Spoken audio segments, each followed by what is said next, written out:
Bien, hermanos, vamos a seguir en el día de hoy con la serie, si se quiere, la serie de clases que comenzamos a ver el domingo pasado, de cómo aprender de Cristo desde el Antiguo Testamento. Cómo aprender de Cristo desde el Antiguo Testamento. En la clase pasada nosotros vimos, definimos alguna serie de términos, ustedes recuerdan, de qué es teología, cuáles son las formas de dividir la teología, y hablamos de la teología bíblica, de la historia de la redención, y luego nos concentramos viendo algunas declaraciones generales que hay en el Nuevo Testamento, donde hablan de la centralidad de Cristo en el Antiguo Testamento. O sea, que eso fue lo que vimos el domingo pasado. En esta ocasión yo quiero que veamos ahora, hermanos, algunos ejemplos específicos de cómo los autores del Nuevo Testamento interpretaron algunos textos del Antiguo Testamento. Algunos ejemplos específicos de cómo algunos autores del Nuevo Testamento interpretaron el Antiguo Testamento, para después entonces ver algunos principios de cómo tomando esos ejemplos y viendo todo eso, cómo entonces nosotros podemos comenzar a aprender a hacer esos ejercicios nosotros mismos. O sea, que eso es lo que vamos a estar viendo con la ayuda del Señor en la clase de hoy. Podemos comenzar con la primera pantalla que está ahí en el PowerPoint. Y aquí yo quiero, hermanos, que veamos, tengamos pendientes estos tres términos que yo quiero que veamos a manera de introducción antes de ver los ejemplos específicos. Estos términos son profecía mesiánica directa, tipología o profecía tipológica y alegoría cristológica. ¿Qué es la profecía mesiánica directa? Son aquellos pasajes del Antiguo Testamento, ustedes lo ven ahí en la pantalla, que son presentados en forma de predicción. Y vemos en ese sentido que son citados del Nuevo Testamento como un cumplimiento de Jesucristo. Son esos pasajes, hermanos, que cuando uno los lee, son como muy obvios, que es directamente el foco principal de ese pasaje es declarar algo que va a suceder en el nuevo pacto y que se va a cumplir en este caso específico en la persona de Cristo. Por eso decimos profecía mesiánica directa.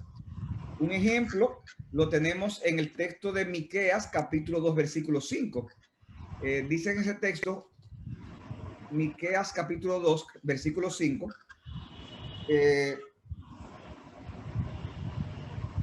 Miqueas, capítulo 2, no, perdón, parece que lo anoté mal.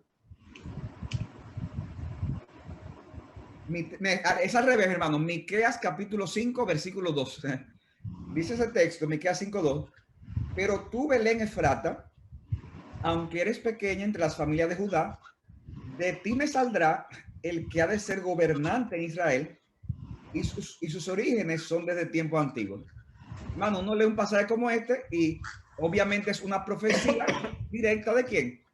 De nuestro Señor Jesucristo. Por eso este texto es citado en Mateo capítulo 2, versículo 5, y dice el autor, Mateo. Se está en mute.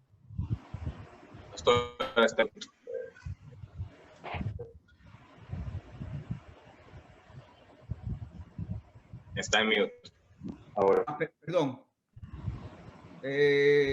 Ok, ¿hasta dónde se escuchó, Robin? Lo que yo estaba diciendo. A leer el pasaje, antes de leer el pasaje. Exacto. Se quedó en Mateo. En Mateo, ok, perfecto. Entonces, en Mateo, cuando uno va a Mateo, capítulo 2, versículo 5 dice, y ellos le dijeron, Herodes le dijo, ¿dónde van a nacer el Cristo? Dice, en Belén de Judea, porque así está escrito por el profeta. Y tú, Belén Efrata, tierra de Judá, de ningún modo eres de la más pequeña entre los príncipes de Judá, porque de ti saldrá un gobernante que pastoreará a mi pueblo Israel. O sea, es una profecía que estaba claramente recogida por Miqueas, y que los reyes, los magos, perdón, del oriente, se la dijeron a Herodes. Uno lee un pasaje como Isaías 53, y es obvio, ¿verdad?, que es el pasaje, uno de los pasajes más que presenta el evangelio y a Jesucristo de una manera más clara, y es citado en Hechos capítulo 8, versículo 31, Mateo 4, 12, etc. O sea que eso con respecto a la profecía mesiánica directa. Pero Y esto es muy importante, hermano, porque esto es uno de los principales puntos que yo quiero que ustedes aprendan. Recuerden, hermano, es una clase para aprender. O sea, que es bueno que tengan estén pendientes y pueden tomar notas para aprovechar mejor todavía. Tipología o profecía tipológica. ¿Qué es la tipología o la profecía tipológica? Bueno, son aquellos eventos, instituciones y personas del Antiguo Testamento que adquieren un significado intensificado, sobre todo en el contexto del nuevo pacto y de la persona o obra de Cristo. O sea, uno ve esos eventos en el Antiguo Testamento, uno ve esas instituciones, eventos, por ejemplo, como la salida de Israel de Egipto, o uno ve instituciones que fueron creadas por Dios, el sacerdocio, ahí podemos agregar lo que fue el tabernáculo, lo que fue el templo, y también personajes del Antiguo Testamento que fueron reales, fueron históricos, que jugaron un rol especial y sin embargo adquieren, como decíamos, un significado intensificado en la persona de Cristo. Por eso se le llama tipología o profecía tipológica. O sea, esos aspectos del Antiguo Testamento son tipos, esa es la palabra, de Cristo, que es el antitipo. Es como el Cristo es como el cumplimiento final de eso. O sea, que son profecías, sí, pero no son directas. Algunos le llaman profecías indirectas o profecía tipológica. Y finalmente, hermanos, hay una terminología que se usa, que se llama alegoría cristológica.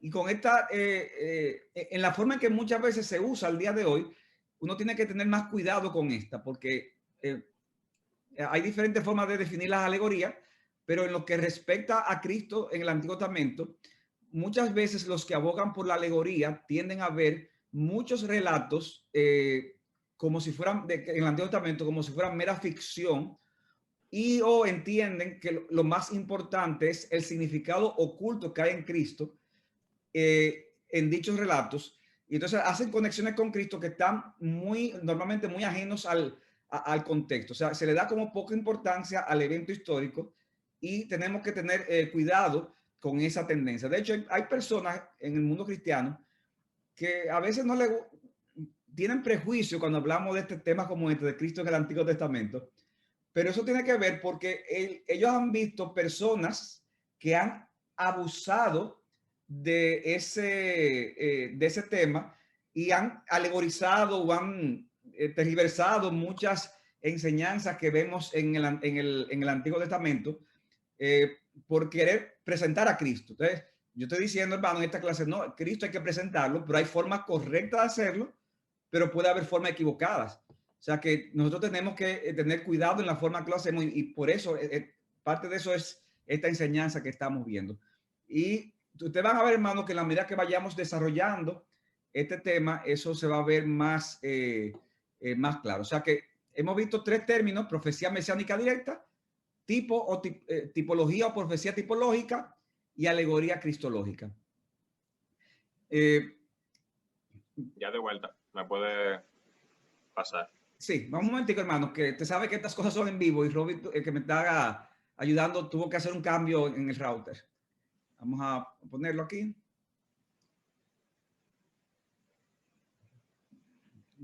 Bien. Vamos, hermanos, entonces ya propiamente a ver ejemplos específicos del uso cristológico, o sea, del uso de Cristo de pasajes del Antiguo Testamento. Y hermanos, como decía, esto es una clase que es un poquito más práctica. Tengan paciencia, hermanos, pero es importante establecer como bien el fundamento para que ustedes lo vean y eso quede impregnado en la mente de ustedes. Al principio puede resultar un poco complejo, pero ustedes van a ver cómo eso poco a poco se va haciendo más natural. Por ejemplo, aquí yo tengo un ejemplo que es la cita de Oseas capítulo 11, versículo 1, en Mateo capítulo 2, versículo 15. Dice Mateo, Oseas 11:1, y voy ahí solamente está el versículo 1, pero yo voy a leer algunos versículos posteriores a esto. Dice: cuando Israel era niño, dice Dios, cuando Israel era niño, yo lo amé. Y de Egipto llamé a mi hijo. ¿Quién es su hijo? El mismo Israel, obviamente, ¿verdad? Cuanto más lo llamaban los profetas, tanto más se alejaban de ellos. seguían sacrificando a los Baales y quemando incienso a los ídolos. Sin embargo, yo enseñé a andar a Efraín, yo lo llevé a mis brazos, pero ellos no comprendieron que yo lo sanaba. Con cuerda humana lo conduje, con lazo de amor, y fui para ellos como quien alza el yugo sobre sus quijadas. Me incliné y le di de comer. Y ahora dice Dios en Oseas 11, capítulo 11, versículo 5, no volverán a la tierra de Egipto, sino que Asiria será su rey, porque rehusaron volver a mí. La espada girará contra sus ciudades, destruirá sus cerrojos y los consumirá por causa de sus intrigas. Pero mi pueblo se mantiene infiel contra mí, aunque ellos lo llaman para que se vuelva al Altísimo, ninguno lo exalta. Pero entonces después dice, hermanos, en el versículo 7, pero mi pueblo se mantiene, perdón, versículo 8, ¿cómo podré abandonarte, Efraín? ¿Cómo podré entregarte, Israel? Dice al final, mi corazón se conmueve dentro de mí. Y ahora dice en el versículo 9, no ejecutaré el furor de mi ira, no volveré a destruir a Efraín, porque yo soy Dios y no hombre, el santo en medio de ti, y no vendré con furor. En pos del Señor caminarán, él rugirá como un león, ciertamente él rugirá y sus hijos vendrán temblando desde el occidente, de Egipto vendrán temblando como aves y de la tierra de Asiria como paloma. Yo lo estableceré en sus casas, declara el Señor. Mano, yo quise leer este capítulo para que ustedes tengan una idea. O sea, el Señor hace un recuento y habla de Israel, y obviamente cuando habla de Israel se está refiriéndose a la nación, pero ya en el momento que Oseas escribe, Oseas le habla específicamente a los reinos del norte. Acuérdense cuando Israel se dividió en el norte y el sur, habían 10 tribus en el norte y 2 tribus en el sur. Y obviamente, hermanos, en el contexto se habla de juicio para con el reino del norte. Y dice cómo este reino del norte dice, no va a volver a ser llevado a Egipto, sino que será llevado a Asiria. ¿Qué sucedió con el reino del norte, hermanos? Que fue conquistado por Asiria. Sin embargo, ¿qué dice? Sigue diciendo Oseas 11, andando el tiempo, Dios volverá a tener misericordia de ellos y lo volverá a establecer en sus casas. Ahora, hermanos, cuando usted está leyendo, imagínense que usted está leyendo el libro de Oseas, y yo espero que usted sea un libro que usted haya leído, o que si a lo mejor usted no tiene mucho tiempo en la fe, eso esté dentro de sus planes y usted lo lea en algún momento, porque es la palabra de Dios. Cuando usted está leyendo eso, hermano, ¿en qué usted piensa? Esta es la desventaja, ¿verdad?, del Zoom. No voy a... no puedo tener mucho el tema de la interacción, pero yo estoy seguro, hermano, que usted piensa en lo que dice el texto. Usted piensa en Israel, que Dios le está hablando a Israel, lo que pasó con el Israel histórico, cómo lo sacó de Egipto y cómo de nuevo advierte lo que va a pasar con las tribus del norte que van a ser exiliadas a Siria. O sea, eso es lo que está ahí, hermanos. Y hermanos, eso pasó literalmente. O sea, yo no tengo que hacer una alegoría, por ejemplo, de este texto, como si eso no sucedió. Y cuando uno enseña, si a uno le toca enseñar este pasaje, uno tiene que ser fiel al texto. Sin embargo, hermanos, es increíble cómo Mateo capítulo 1, Mateo capítulo 2, perdón, como ustedes lo ven ahí en la pantalla, versículo 15, cita ese pasaje de Mateo. ¿Y en qué contexto lo cita? Lo cita en el contexto de cuando José y María tienen que huir con Jesús, que era un bebé, era un niño, perdón, tienen que huir a Egipto. Dice Mateo 2:13, después de haberse marchado ellos, un ángel del Señor se apareció a José en sueño diciendo, levántate, toma al niño y a su madre y huye a Egipto y quédate allí hasta que yo te diga, porque Herodes quiere buscar y matar al niño. Y levantándose José, tomó de noche al niño y a su madre y se trasladó a Egipto. Y estuvo allá hasta la muerte de Herodes, para que se cumpliera lo que el Señor habló por medio del profeta, diciendo, de Egipto llamé a mi hijo. De Egipto llamé a mi hijo. Pero ven acá, pastor. O sea, y es una pregunta razonable, pero ¿y por qué esa cita de Oseas? Porque cuando usted va a Oseas no está hablando de Cristo o Dios a través de Oseas, está hablando de Israel. Y está hablando no solamente de Israel, sino de lo que Israel sucedió con Israel cuando estaba siendo esclavo en Egipto, que Dios lo llamó a que saliera al éxodo. ¿Y qué es lo que vemos ahí, hermanos? Ahí vemos lo que se conoce como un uso tipológico. Lo que hablábamos al principio de una profecía tipológica. La profecía tipológica Es verdad que eso sucedió históricamente, pero Israel, y eso yo le he dicho ya, hermanos, en otras clases, en la Biblia es presentada como un tipo de Cristo, o sea, como una sombra de Cristo. O sea, Israel existió como nación, sí, pero Israel al final representa, apunta hacia el verdadero Israel. ¿Y quién es el verdadero Israel? La persona de Jesucristo. Y por eso puede ponerle en pantalla el siguiente slide, esta cita de Guillermo Hendrickson, que es muy ilustrativa. Dice así: cuando Mateo cita a Oseas 11:1 y lo aplica a Cristo, es evidente que él considera a Israel como un tipo del Mesías. Y sigue diciendo: así como el faraón, ese cruel rey, había tratado de destruir a Israel. Hermanos, faraón trató de destruir a Israel. Hubo otro rey llamado Herodes, igualmente cruel, que estaba tratando de destruir ¿a quién? A Cristo. Pero así como en el camino a Egipto, durante su estadía en la casa de esclavitud y en su éxodo, Jehová había protegido a su pueblo, de igual manera Dios había protegido a su hijo, no solamente en su ida a Egipto y durante su residencia temporal allá, sino también en su regreso. O sea, fíjate que se le da el aviso cuando ya los que querían matar a Cristo ya habían muerto. El Mesías, por así decirlo, estaba, oigan esto, hermano, es importante. El Mesías, por así decirlo, estaba recapitulando la historia de su pueblo Israel. O sea, eso que pasó con Cristo, cuando tuvo que ir a Egipto y después regresar, es como repitiendo la historia. Y al repetir entonces la historia, hermanos, y decir que Cristo, Israel, perdón, es un tipo de Cristo, entonces por eso ese texto de Oseas, cuando Mateo lo lee, Mateo dice, aquí esto que sucedió se cumple en la persona de Cristo. Sigue diciendo Hendrickson en el siguiente slide. Sin embargo, no es suficiente decir que Israel era un tipo de Cristo. Cristo vendría de Israel en su naturaleza humana. O sea, ¿de dónde vino Cristo? De Israel, del pueblo de Israel. Si Israel hubiese sido destruido en Egipto, ¿qué hubiera pasado, hermanos?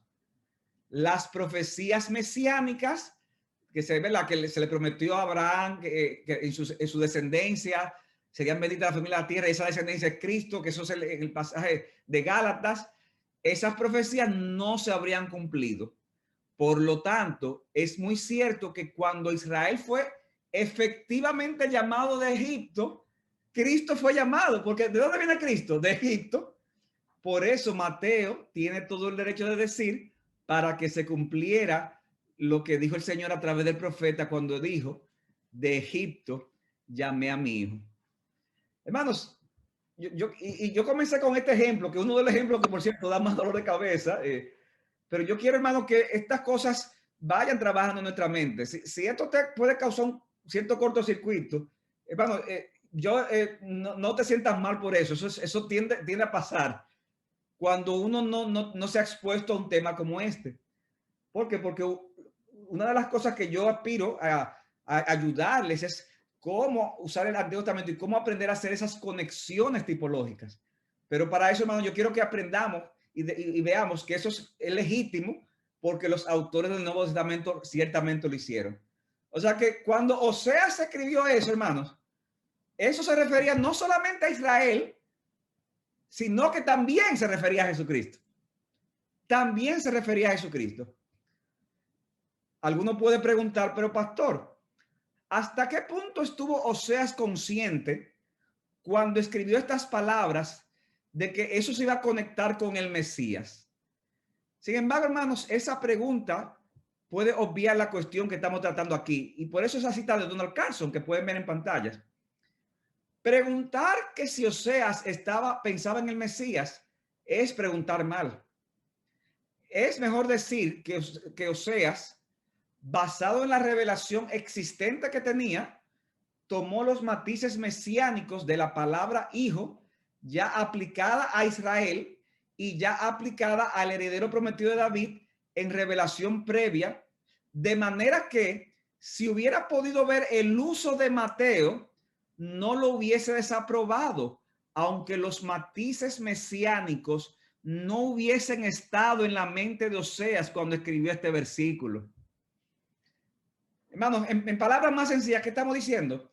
Dios inspiró su palabra, Dios inspiró a los autores del Antiguo Testamento, y aunque ellos escribieron y ellos estaban conscientes de lo que hacían, o sea, no fue algo mecánico, sino que ellos eran personas que recibían la palabra y ellos mismos eran portavoces de eso. No necesariamente los autores del Antiguo Testamento entendieron todas las cosas que ellos mismos estaban diciendo por inspiración del Espíritu Santo. No necesariamente entendieron todas las implicaciones. ¿Por qué, hermanos? Porque ellos tenían una revelación limitada. Oseas no tenía el Evangelio de Mateo. Oseas no tenía Romanos, ni tenía Juan, ni tenía primera de Pedro. Pero ¿cuál es el punto aquí, hermanos? Oseas dio el mensaje en base a y eso que el mensaje que dio, ya el entendimiento que él tuviera, y lo iba a tener en base a la luz que tuviera en ese momento. Pero si hubiese vivido Oseas en la época de Mateo, o le hubieran dicho, mira cómo va a ser la vida de Cristo, mira lo que va a pasar, mira lo que va a decir Mateo, no lo hubiese desaprobado, sino que hubiera visto, wow, o sea, no entendía las implicaciones de todo eso. O sea que ese es el primer ejemplo, hermanos, de cómo autores del Nuevo Testamento interpretan el Antiguo Testamento. Y hermano, yo espero que usted se maraville en la medida que usted vaya aprendiendo estas cosas. Segundo ejemplo, Salmo capítulo 16, versículos 8 al 11. Por eso es que bueno, ahí veo que aquí hay gente que no se aguantan y comienzan a escribir ahí por el chat, pero por eso nosotros enfatizamos, hermanos, la Biblia tiene muchos autores, pero la Biblia también tiene un solo autor. Y aunque tiene varios autores, como Dios es el autor, Dios puede poner cosas en la mente de los profetas del Antiguo Testamento sin ellos darse cuenta, para que escriban, sin ellos entender todas las implicaciones. Salmo capítulo 16. Salmo capítulo 16, versículo 8. Vamos a leer, yo voy a leer desde el 7, aunque la cita está ahí del 9 al 11. Dice así, es David hablando, hermanos, y David, yo quiero que recuerden cuando hagan esto, David está pensando en él mismo, principalmente, o sea, él se refiere a un testimonio que está dando, dice él, bendeciré al Señor que me aconseja. En verdad, en las noches mi corazón me instruye. Al Señor he puesto continuamente delante de mí, porque está a mi diestra, permaneceré firme. Por tanto, mi corazón se alegra y mi alma se regocija. También mi carne morará segura, porque tú no abandonarás mi alma en el Seol. Hermano, ¿en qué está pensando David primariamente? En él mismo. No abandonarás mi alma en el Seol, ni permitirás que tu santo sufra corrupción. Me darás a conocer la senda de la vida. En tu senda en tu presencia hay plenitud de gozo. Delicias a tu diestra para siempre. O sea que David alaba al Señor por su guía y su presencia constante.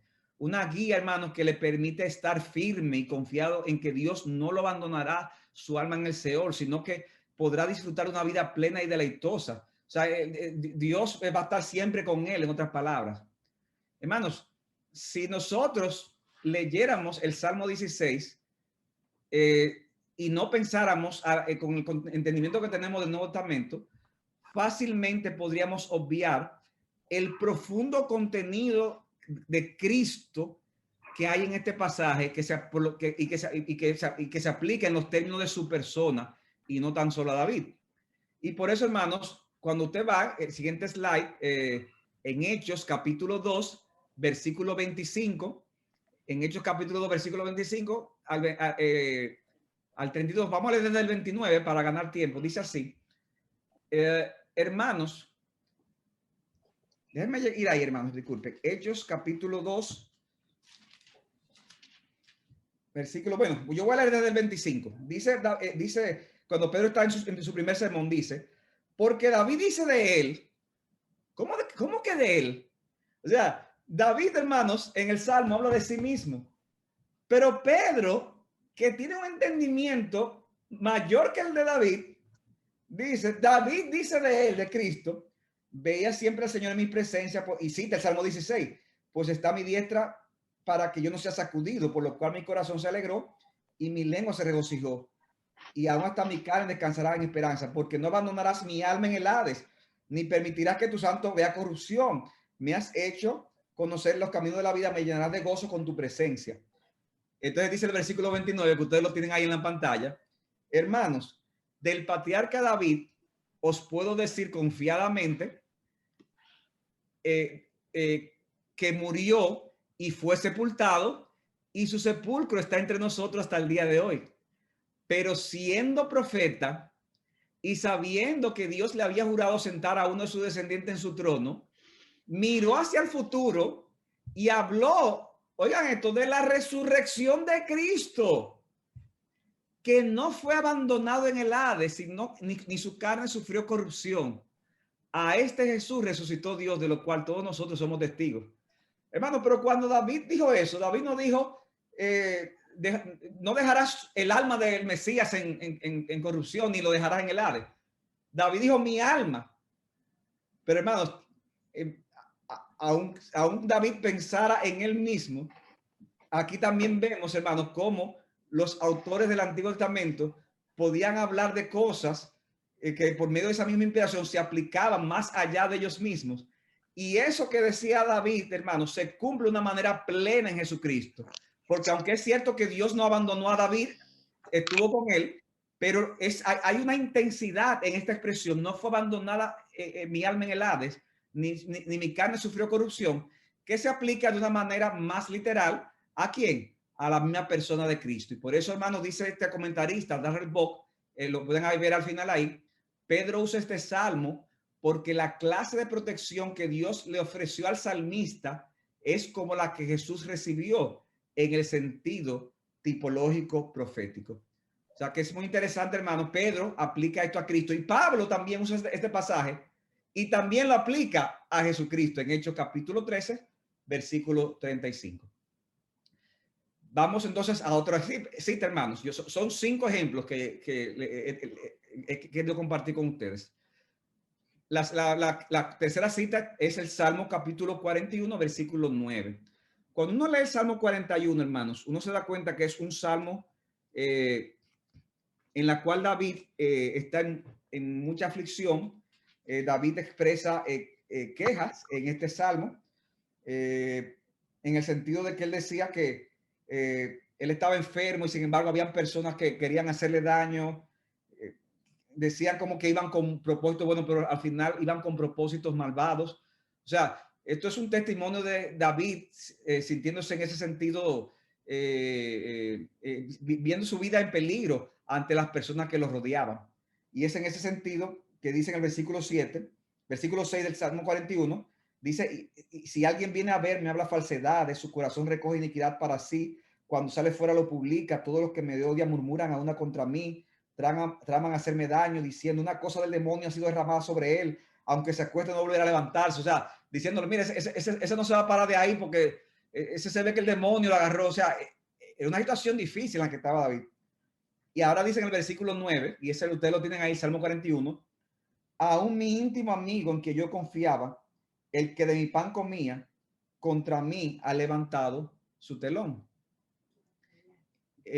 su calcañar. En este versículo, hermanos, David habla de estas personas que le hacían mal y muy posiblemente cuando habla de su íntimo amigo se está refiriendo a Aitofel.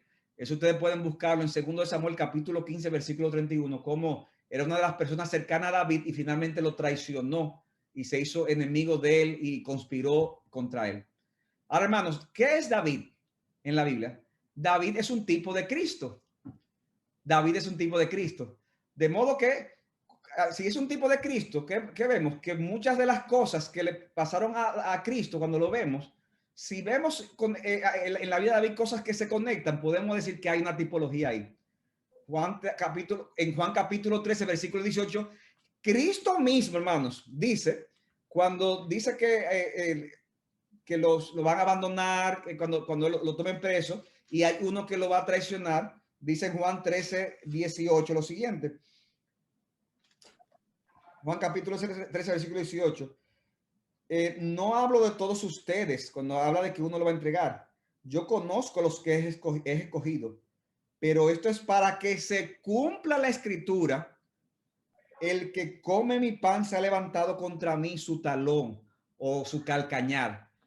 Cristo cita el Salmo capítulo 41, versículo 9. Ahora, hermano, ustedes ven por qué decimos que esa tipología es también profecía. Porque aunque si lo leemos solamente el Salmo, no luce que fue una profecía, sobre todo porque lo que vemos de David da un testimonio de algo que le estaba pasando. Sin embargo, Cristo dice para que se cumpla, ¿no? Eso es una profecía. Una profecía. Aquí vemos una profecía tipológica o una tipología. O sea que Aitofel, en ese sentido, David viene representando ¿a quién? A Cristo. Y Aitofel viene representando ¿a quién? A Judas Iscariote. Aunque David habla de sí mismo en el Salmo, al funcionar como un tipo de Cristo, el Señor dice que esto es un cumplimiento de la traición de Judas contra él. Ahora, hermano, es importante, cuando hablamos de tipología, no significa que necesariamente todas las cosas habidas y por haber que le pasó al personaje, tengo que necesariamente buscarle una relación exacta con Cristo. No, hermano, porque David también fue pecador y David cometió pecado y Cristo no fue pecador, obviamente. Entonces, en la tipología hay muchas conexiones, pero al final el antitipo, así que se le dice en teología, el antitipo, es decir, el cumplimiento que es Cristo, es mucho mayor y es mucho mejor que el tipo. Es mucho más perfecto que David, más perfecto que Moisés, más perfecto que Abraham, etcétera, etcétera. Es más glorioso que el templo, es más glorioso que el tabernáculo, es más glorioso que los sacrificios. O sea que eso es importante que se tome esto en cuenta. Otro ejemplo más, el número 4. Es Isaías capítulo 22, versículo 22. Puedes seguir así en el siguiente slide. Isaías 22, 22 con Apocalipsis capítulo 3, versículo 7. Aquí yo voy a ir al revés, hermano. En Apocalipsis capítulo 3, versículo 7. ¿Sabe que Apocalipsis 2, tanto capítulo 2 como el capítulo 3 es el mensaje de Cristo a las diferentes iglesias?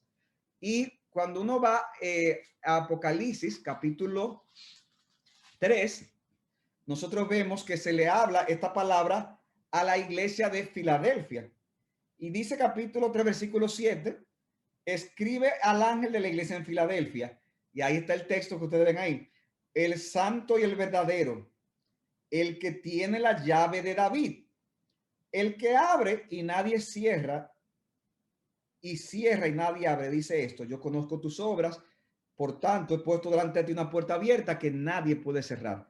Estos mensajes, hermanos, son Cristo mismo hablándole a las siete iglesias de Asia a través del apóstol Juan. Ahora, hermanos, miren qué interesante, y es que cuando uno lee este pasaje, aunque no dice en este pasaje para que se cumpliera tal texto, no menciona el origen. Sin embargo, hermanos, este pasaje, esta expresión de Cristo, el mismo Señor Jesucristo, está citando a un pasaje que está en el libro de Isaías, donde Dios le habla a través del profeta Isaías al pueblo acerca de un siervo que tenía el rey Ezequías que se llamaba Eliaquín. Eso aparece en Segundo de Reyes, capítulo 18 y capítulo 19. Eliaquín era uno de los mayordomos de mayor confianza del rey Ezequías y estaba junto con el rey en un momento crítico, mis hermanos, porque en ese momento los asirios, recuerdan que los mencionamos ahorita cuando hablamos de Oseas, habían destruido ya el reino del norte, las 10 tribus, y la habían exiliado. Y entonces ahora ellos destruyeron ya, habían destruido inclusive parte del territorio del sur y estaban ya a las puertas para entrar a Jerusalén. Y es en medio de ese conflicto que Ezequías tiene dos siervos de confianza, el rey Ezequías, pero ¿qué pasa? Hay uno que no era de confianza de él y no le había sido fiel, pero sin embargo con Eliaquín era algo distinto. Entonces, resulta, hermanos, que en Isaías capítulo 22, porque el profeta Isaías ministró en varios reinados, incluyendo en el reinado de Ezequías, Y entonces vemos que en el contexto de eso que está pasando, Dios tiene una palabra acerca de este siervo Eliaquim. Y cuando vamos a Isaías capítulo 22, Isaías capítulo 22, versículo 20, dice lo siguiente. Voy a leer, perdón, desde el...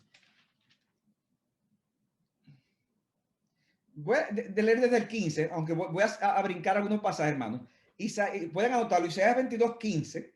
Si quieren leerlo más despacio, desde el 15 hasta el final del capítulo, versículo 25. Pero dice el versículo 15, así dice el Señor Dios de los ejércitos: anda, ve a ese mayordomo, a Sebna, que está encargado de la casa real, y dile: ¿qué es lo tuyo aquí y a quién tienes aquí, que te has labrado aquí un sepulcro, como el que labra en alto un sepulcro, como el que esculpe una morada para sí en la peña? Y aquí vemos cómo Dios muestra su desagrado contra ese siervo que tenía el rey Ezequías. Oh hombre, el Señor te arrojará con violencia y te tomará firmemente, te enrollará bien como una pelota y te lanzará a una tierra muy espaciosa, y allí morirás y quedarán allí quedarán tus magníficos carros. Oh, tu vergüenza de la casa de tu Señor. Te destituiré de tu cargo y te derribaré de tu puesto. Sin embargo, en el versículo 20, hermano, de Isaías 22, vemos un contraste. Y sucederá que en aquel día que llamaré a mi siervo Eliaquim, hijo de Hilcías, ese es el otro, y dice el versículo 21, y lo vestiré con tu túnica, le dice diciéndole como una palabra al rey, con tu túnica, con tu cinturón lo ceñiré, tu autoridad pondré en su mano, y ese siervo, hermano, dice, llegará a ser un padre para los habitantes de Jerusalén y para la casa de Judá. Wow, pero vean acá, pero qué cosa más grande. O sea, ese siervo que tú tienes, Ezequías, ese señor, yo lo voy a poner tan alto que va a ser como el papá de todos los judíos. Y entonces dice versículo 22, pondré la llave de la casa de David sobre su hombro, y cuando él abra, nadie cerrará, y cuando él cierre, nadie abrirá. Lo clavaré como clavija en su lugar seguro, y será un trono de gloria para la casa de su padre. Pero vean, ¿pero quién es este señor? O sea, es increíble. Al final pareciera que cuando uno lee esto, lo está poniendo por encima del mismo rey, Ezequías. O sea, lo que habla aquí de este rey. Hermanos, la pregunta es, ¿y esto se cumplió totalmente en la persona de Eliaquim? Miren, hermanos, o sea, una de las cosas que uno aprende cuando uno estudia estos temas es que muchas veces Dios dice ciertas cosas de ciertas personas en el Antiguo Testamento y usa un lenguaje que se podría a veces, lo que se usa como un lenguaje hiperbólico, que es una forma exagerada de hablar de su buena voluntad con esta persona en este caso y cómo lo va a bendecir grandemente. Pero hermanos, obviamente, si usted quiere tomar todas y cada una de estas palabras que el Señor le dijo a Eliaquim, que el Señor dijo que se iban a cumplir en Eliaquim, se lo dijo al rey Ezequías a través del profeta Isaías, hermanos, esto es algo que obviamente trasciende a su persona. O sea, esto no es algo que, si tú lo quieres ver como en su plenitud de este pasaje, no, esto no se aplica, no se puede aplicarle aquí. Eso no pasó así, de una manera total, hermanos. Este pasaje apuntaba a un cumplimiento más intensificado. Y por eso, hermanos, Cristo tomó las palabras del versículo 22 y lo aplica para sí mismo en Apocalipsis capítulo 3, versículo 7. O sea, eso que Dios dijo de Eliaquim, Cristo está diciendo, miren, no se pierdan, hay un cumplimiento primario, si se quiere usar esa palabra, parcial en Eliaquim, pero esto que yo estoy diciendo se cumple plenamente en la persona de Cristo, se cumple plenamente en mí mismo. Es lo que está diciendo Cristo en Apocalipsis, al decir que él es el que tiene la llave de David, el que cierra pero nadie abre, y el que abre pero nadie cierra. En otras palabras, cuando el Señor cierra la puerta, hermanos, ya se perdió, ya no hay nada que buscar. Cuando Él la abre, hermanos, no hay quien la pueda cerrar. Él es absolutamente soberano. Esto no se podía cumplir literalmente en la persona de Eliaquín. ¿Qué es Cristo, hermanos? Cristo es el verdadero Eliaquín, el siervo de Dios. ¿Quién era Eliaquín? Eliaquín era siervo del rey Ezequías. ¿Cómo se habla de Cristo en el Antiguo Testamento y también se habla también en el Nuevo Testamento como el siervo de Jehová, el siervo de Dios, el siervo de Yahvé? Entonces, Eliaquín es un tipo entonces del verdadero siervo, del siervo pleno, del siervo perfecto que es nuestro Señor Jesucristo. Por eso dice, y podemos verlo en la siguiente pantalla, un autor, Phillips, comenta lo siguiente. Dice así, el siguiente slide.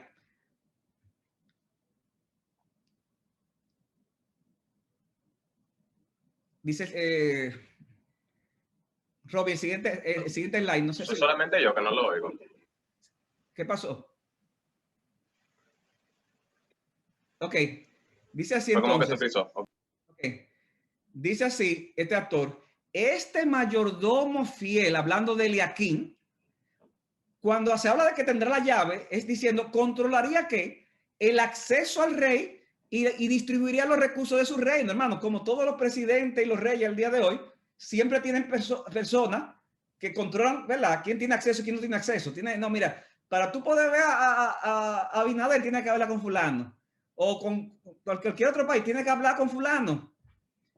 Pero dice aquí que Eliaquín era un símbolo de Jesucristo que tiene la llave de David, que abre y nadie cierra y que cierra y nadie abre. Es decir, para ir al verdadero rey, que es Dios, tiene que ser por Jesucristo.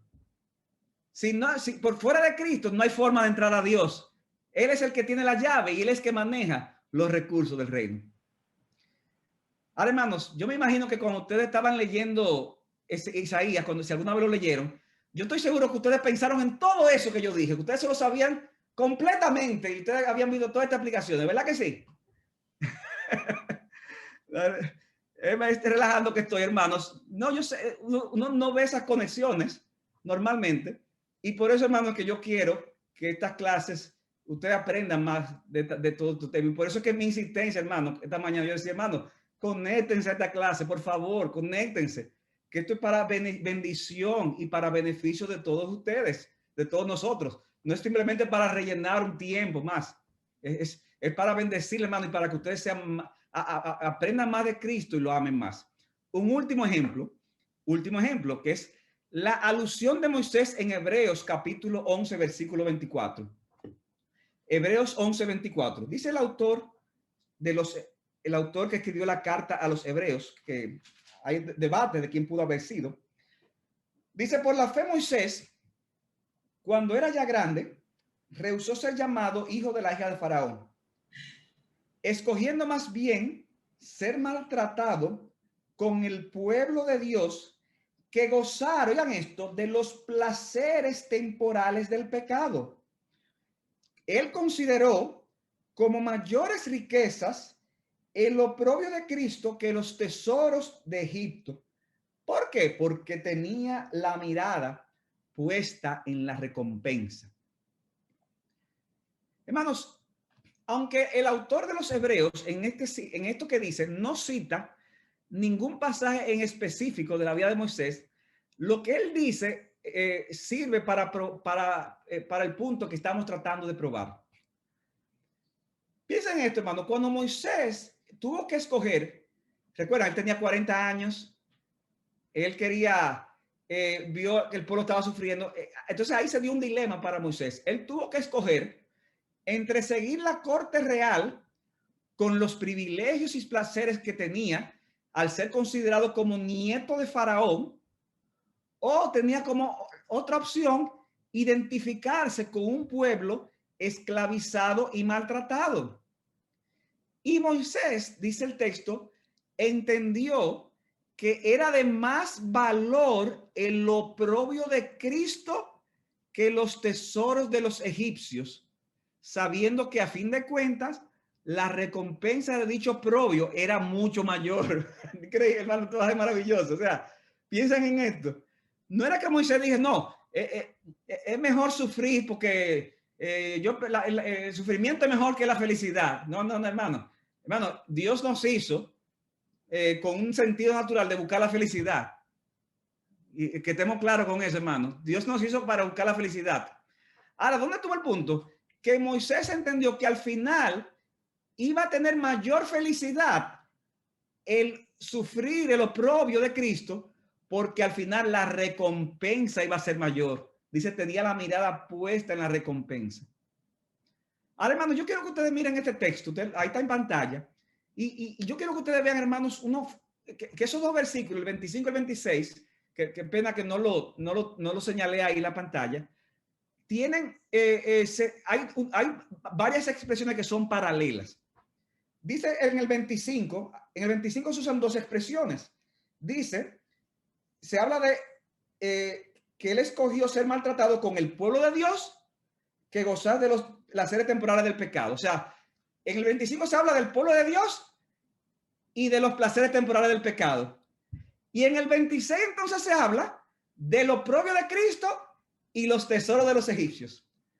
En otras palabras, hermanos, el autor de los Hebreos está diciendo, los placeres temporales del pecado es lo mismo que los tesoros de Egipto. Y el maltrato con el pueblo de Dios es lo mismo que lo propio de Cristo. Repito, los placeres temporales del pecado es paralelo a los tesoros de Egipto, pero ser maltratado con el pueblo de Dios es sinónimo, es paralelo a lo propio de Cristo.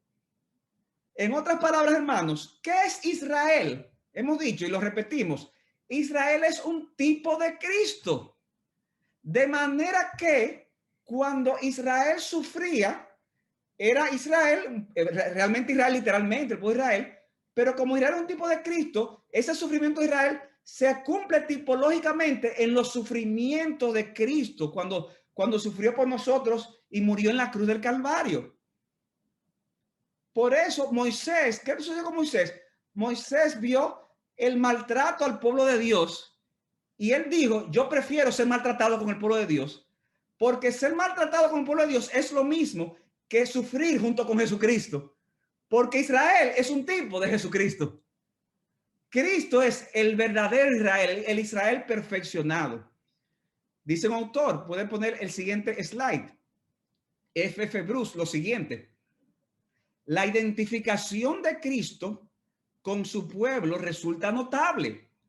Las palabras que el Dios de Israel puso en boca de Moisés cuando fue al faraón para demandar la liberación de su pueblo fue la siguiente. ¿Qué le dijo Dios a faraón a través de Moisés? Israel es mi hijo, mi primogénito. Y hermano, ¿qué es Cristo?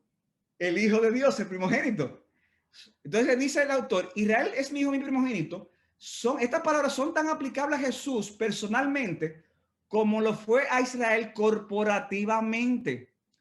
El Mesías es uno con el pueblo mesiánico, hueso de sus huesos, carne de su carne. En toda angustia de ellos, él fue angustiado. Puedes seguir el siguiente slide. En toda angustia fue agotado. Y al cumplirse el tiempo, él también, es decir, Cristo, como su pueblo antes que él, fue llamado de Egipto. ¿Recuerdan, hermano? De Egipto llamé a quién? A mi hijo. Cristo, al igual que Israel fue llamado de Egipto, Cristo también fue llamado de Egipto y tuvo que llevar a cabo su éxodo. El estigma y la mala reputación que llevaba al pueblo de Dios fueron llevados en esencia por el ungido del Señor. A él aplica el Nuevo Testamento el grito del salmista ante Dios. Los denuedos de los que te vituperaban cayeron sobre mí. De modo, mis hermanos, que maltratar al pueblo de Dios en Israel, en el Antiguo Testamento, era lo mismo que maltratar a Cristo, ya que Israel funcionaba como una tipología del mismo Cristo. Y hermano, yo tenía ahí otra lección que pensaba que me iba a dar tiempo de dar, que era un poco más breve, que es forma de identificar a Cristo en el Antiguo Testamento, pero mejor vamos a dejarlo hasta aquí porque el tiempo se ha cumplido. Pero, hermano, para mí ha sido importante el que podamos ver estos ejemplos, porque ¿cuál es la idea, hermano? Que ustedes vean por la Biblia misma, hermano, por la Biblia misma, ustedes vean estas cosas. Que no es simplemente algo que lo está diciendo el pastor, no, que hermano, que ustedes vean y puedan saborear esas cosas para que ustedes mismos entonces se interesen en aprender a cómo yo puedo hacer esas aplicaciones a mi propia vida, pastor. O sea que eso que queríamos compartir, hermanos. No sé si hay alguien que tenga alguna pregunta de esto que hemos hablado, algún comentario en los poquitos tiempo que nos resta. Este es el momento. ¿Alguna pregunta o algún comentario?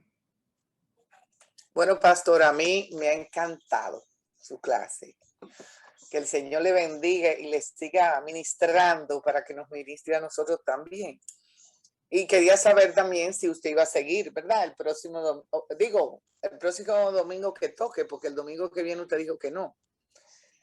Pero yo creo que sería un crimen dejar la clase por mitad, ¿verdad? Y decir que no. O sea que, por favor, por favor. Vamos a seguir, no este domingo que viene, pero el otro, con la ayuda de Dios, seguimos. Y nada, gracias por tu palabra. Si tú quieres, tú me puedes brindar un helado un día y yo lo cojo, tú sabes. O sea que yo no. Claro que sí. Yo no soy interesado, pero si me lo quiere dar. Claro que sí. Junito, ¿tienes una pregunta? Sí, no, también me vino a la mente los 40 años que pasó Israel en el desierto, que comparativo con los 40 días de Jesús. Eso es, tú has hecho, Junito, una comparación que es espectacular. O sea, fíjense el punto, hermanos. ¿Qué hemos dicho? Que Israel estaba como esclavo en Egipto. Cristo estuvo ¿dónde? En Egipto. Dios llama a Israel de Egipto y tuvo que pasar 40 años en el desierto.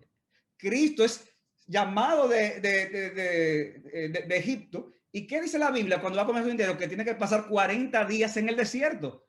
Todo eso, hermanos, son conexiones tipológicas.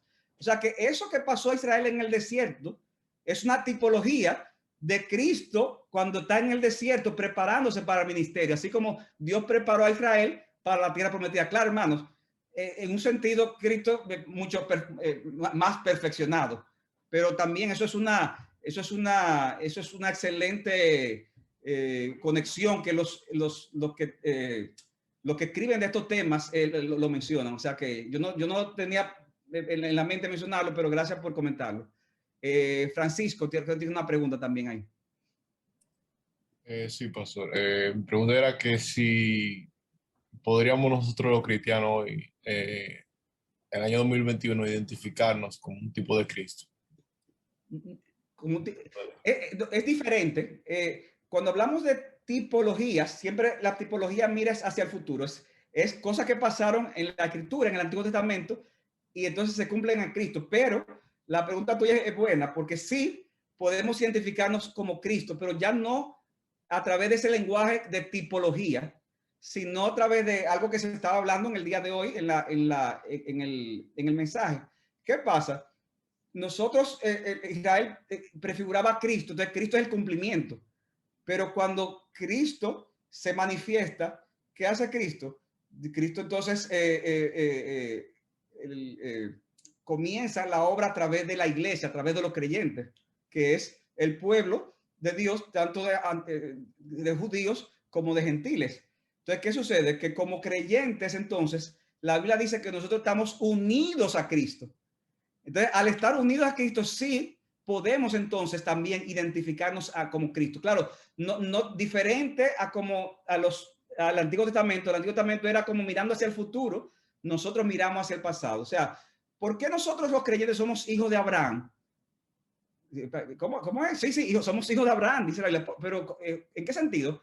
Oh, hermano, en Gálatas capítulo 3, que eso se habló hoy, se habla de, cuando se hace la promesa de Abraham, dice, en Abraham y tus simientes serán benditas toda la familia de la tierra. Y dice Pablo en Gálatas capítulo 3, dice, versículo 16, dice a su simiente, es decir, a Cristo. O sea, ¿qué está diciendo Pablo? Cristo es la simiente de Abraham, es el hijo de Abraham, el hijo pleno. Pero ¿qué pasa? Dice entonces en el versículo 25, perdón, del capítulo 3, pero ahora que ha venido la fe, ya no estamos bajo el guía, pues todos ustedes son hijos de Dios mediante la fe en Cristo, porque todos los que fueron bautizados en Cristo de Cristo se han revestido. no hay judíos ni griegos, no hay esclavos ni libres, no hay hombre ni mujer, porque todos nosotros somos ahora uno en Cristo. Entonces, si Cristo es hijo de Abraham, porque es de la simiente de Abraham, y nosotros estamos unidos a Cristo, ¿cuál es la conclusión? Que nosotros también somos hijos de Abraham, pero somos hijos de Abraham por nuestra conexión con Jesucristo. Entonces, es en ese sentido que sí, nosotros podemos, cuando vemos los sufrimientos de Cristo, cuando vemos, podemos identificarnos con Cristo. Y eso es glorioso eso. Y una de las cosas que aprendemos, hermano, es que debemos identificarnos con Cristo, pero también tomando en cuenta las etapas del reino en que estamos. ¿Qué quiere decir eso? Que nosotros estamos en la etapa de siembra y cuando nos identificamos con Cristo, nos identificamos en sufrimiento de Cristo.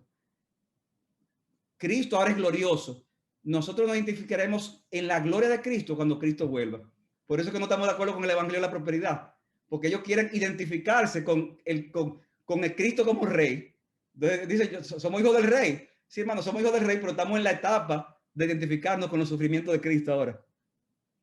Es en la segunda venida que nos identificaremos con esa gloria venidera. Por eso no estamos de acuerdo que el cristiano tenga que ser millonario necesariamente, ni gozar de no, o sea, tú puedes ser pobre, estar enfermo y como quieras ser un hijo del rey. O sea, que eso es bueno tomar eso en cuenta. O sea, que muy buena pregunta también. ¿Alguna última pregunta, algún otro comentario para... Bien, hermanos, podemos entonces dejarlo hasta aquí.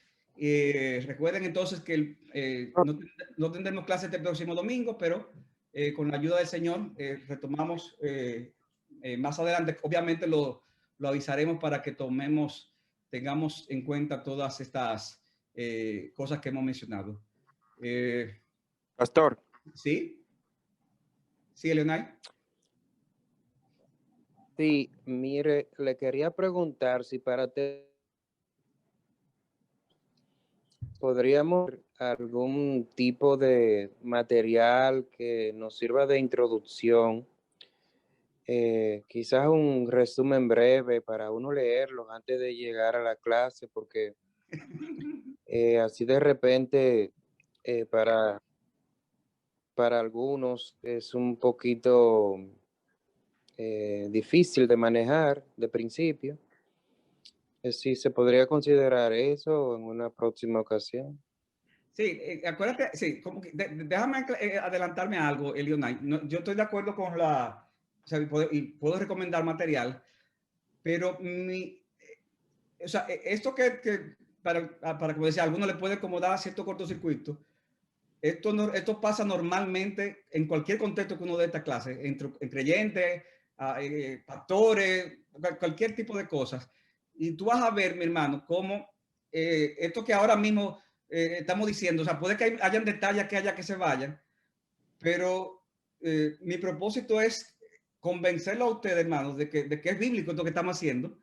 Y hemos visto algunos ejemplos. Ustedes van a ver cómo en las próximas clases se va a hacer más fácil ya a la hora de uno aplicarlo. O sea que aclaro eso para que no se sientan algunos tal un poco frustrados, porque eso es natural que pase y de hecho si tiene ese cortocircuito es una buena señal, porque eso quiere decir que están viendo cosas que tal vez no veían. O sea que tengan ese sentido de paciencia. Ahora, con lo que ustedes han recibido hasta ahora, hermanos, aprendan desde ahora a hacer eso.